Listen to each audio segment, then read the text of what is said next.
Alwi. Sebenarnya aku tidak mengintip Khadijah yang sedang ganti pakaian tadi. Hanya saja aku begitu suka membuatnya kesal karena sudah lama aku juga tidak menjahilinya karena keadaannya yang sedang hamil. Tapi entah kenapa tadi aku begitu berani untuk melakukan itu dan membuatnya kesal. Aku rindu Khadijah yang suka misuh-misuh karena ku jahili. Karena beberapa bulan ini aku sudah jarang mengerjainya. Aku segera mandi secepat mungkin karena takut telat ke pernikahan anak setelah selesai. Aku pun ingin beranjak dari kamar mandi tapi tiba-tiba aku teringat bahwa tadi aku tidak membawa handuk ke kamar mandi dan langsung berlari begitu saja karena menghindari timpukan Khadijah padaku. Duh, piye ki yang mau keluar? Pakaianku yang tadi kan sudah kurendam. Aku menggerutu sendiri di kamar mandi. Masa iya aku harus meminta bantuan Khadijah? Sekarang dia pasti masih kesal. Tapi ya masa iya aku keluar dengan keadaan begini? Ya wis lah, aku minta Khadijah ambilkan handuk. Sambungku menggerutu sendiri. Jah, Dijah, panggilku dengan nada lembut supaya dia bisa luluh, tapi tetap saja ndak ada jawaban. Dijah, Dijah, uminya dedek bayi, panggilku lebih lembut dan manja. Apa Thomas? Jawab Khadijah dengan nada masih kesal. Bawain saya handuk dong, saya lupa bawa tadi. Sambungku dari kamar mandi. Ambil saja sendiri, Dijah kan lagi kesel sama jenengan, jawab Khadijah misu-misu. Ndak boleh gitu sama suami sayang, sambungku dengan nada menggoda.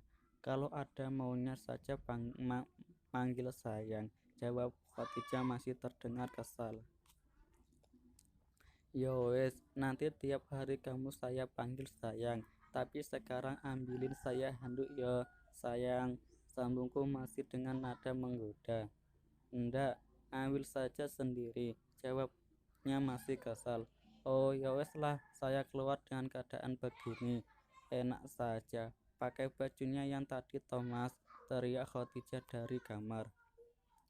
Hehehehe, baju yang tadi sudah saya rendam sayang, jawabku cengengesan dan masih terus memanggil Khadijah dengan sebutan sayang.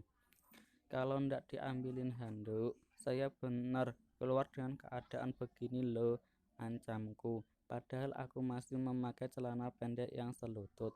Tapi yo karena melihat Khadijah kesal adalah hal yang lucu bagiku.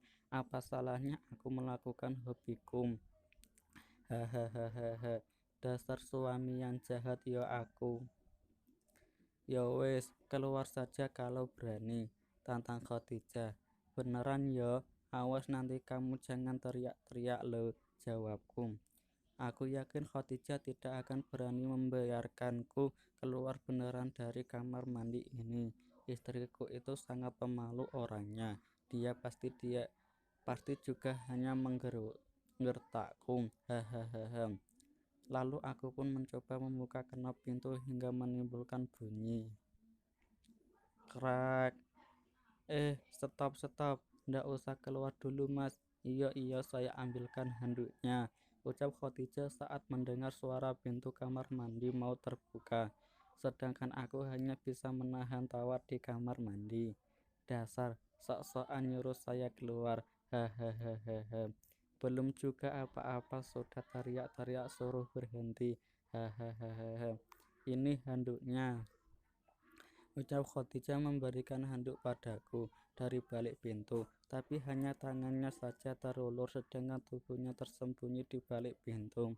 Aku pun menerima handuk itu tapi masih menahan tangan Khadijah yang masih terulur. Wes Thomas, cepat pakai handuknya, lepasin tangan saya, ucap Khadijah dari balik pintu. Kamu juga ndak mau ikut masuk, ndak mau lihat saya pakai handuk, godaku pada Khadijah. Apa Thomas, cepetan pakai, ucap Khadijah sambil melepaskan tangannya. dan akhirnya terlepas. Sedangkan aku hanya tertawa mendengar nada suara Khadijah yang sudah kesal campur malu. Sudah mau punya anak masih saja malu. Dasar istriku itu. Setelah memakai handuk, aku segera keluar kamar dan siap-siap untuk pergi ke acara pernikahan Ana. Sedangkan Khadijah sudah selesai karena memang istriku ini tidak suka dandan dan orangnya sederhana, jadi cepat selesai dan siapnya. Sudah siap? Tanyaku saat Khadijah sudah selesai dan hanya membenarkan jilbabnya di depan cermin. Inggih, sudah, jawab Khadijah sudah hendak kesal lagi. Begitulah istriku ini, kalau kesal atau marah pasti tidak akan lama-lama. Diajak bicara pelan-pelan pasti sudah luluh. Beruntungnya aku punya Khadijah. Mas, belum siap toh? Tanya Bu Khadijah balik. Belum, ini bentar lagi. Jawabku yang masih mengancing satu persatu kancing baju kokoku. Ya wes, sini saya bantu pakaiin kancingnya. Samu Khadijah yang sudah menggancingkan satu persatu kancing bajuku. Sudah, jawab Khadijah saat semua kancing bajuku selesai dikancingnya. Mas, cepat duduk sini, pinta Khadijah yang menyuruhku duduk di kursi riasnya di depan cermin. Tanpa banyak tanya, aku pun manut saja apa kata istriku ini. Dan setelah aku duduk, Khadijah segera menyisirkan rambutku yang masih agak basah, sedangkan aku hanya memandanginya yang begitu telaten menyisiri rambutku dari pantulan cermin. Setelah selesai menyisiri rambutku, lalu Khadijah mengambilkan peciku dan menyuruhku untuk memakainya, dan aku pun hanya manut apa katanya. Ya wis mas, ayo berangkat, ucap Khadijah saat kami sudah rapi. Ya wis, ayo, jawabku lalu menggandeng tangan Khadijah keluar kamar, dan kami pun berangkat ke acara pernikahan Ana. Bersambung. Autornya ngantuk, maaf pendek.